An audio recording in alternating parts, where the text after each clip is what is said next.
السلام عليكم اخوان، لاباس عليكم؟ كلشي بخير؟ صحيحه لاباس؟ كلشي بخير. حنايا دابا كنتواجدو في لا ريانيماسيون في لابوليكلينيك تاع رياض النخيل اللي كاينه في الرباط. دابا حنايا كنتواجدو مع سي نبيل مسكين. دابا ها هو حاليا نصورو لكم، ها هو مسكين دابا الحاله ديالته راه شويه بحال انا عسكر كيرتاح شويه من راه السفر كيرتاح والم بالي شويه. المهم نتمناو يا ربي ان شاء الله يدير له تهويل تاع الخير. واش غادي نقول لكم؟ لا اله الا الله. خويا نبيل تقدر تتكلم اخويا؟ نقدرش نتكلم. لا هما الناس كيشوفوا فيك شي حاجه.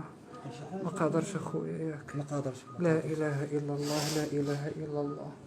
ها هو هنايا في مصلحة الإنعاش، هانتوما كتشوفوه، ها همايا في البيت ديالو، ها هو جالس. ان شاء الله غيكون غير الخير، وان شاء الله غادي يشافيه ربي. حنا ان شاء الله غادي نشوفوا شنو غادي يقولوا الاطباء دابا. دعاو معاه اخوتي، دعاو معاه، دعواتكم ان شاء الله بالشفاء، وباش ان شاء الله يرجع لينا ان شاء الله يا رب العالمين. وكنشكروكم بزاف بزاف بزاف بزاف على التضامن ديالكم، على المساندة ديالكم، على الدعوات ديالكم. الله يجازيكم بخير، الله يجازيكم بخير، والله يكثر خيركم.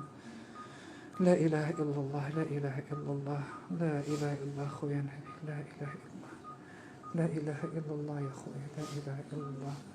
خوتي انا ما نقدرش نكمل معكم هذا اللايف، زعما واحد الحاله، زعما حنا دابا في الصدمه، ما قادرينش دابا نستوعبوا هذا الشيء هذا. والله العظيم لا اله الا الله. والحمد لله على كل حال. والحمد لله على كل حال. وان شاء الله ربي يرفع عليه هذا الابتلاء ان شاء الله، ويرجع لنا سالم غانم يا رب العالمين، يا رب يا رب يا رب العالمين، يا رب يا رب. خليتكم على خير، والسلام عليكم اخوتي، بسلامه، السلام عليكم.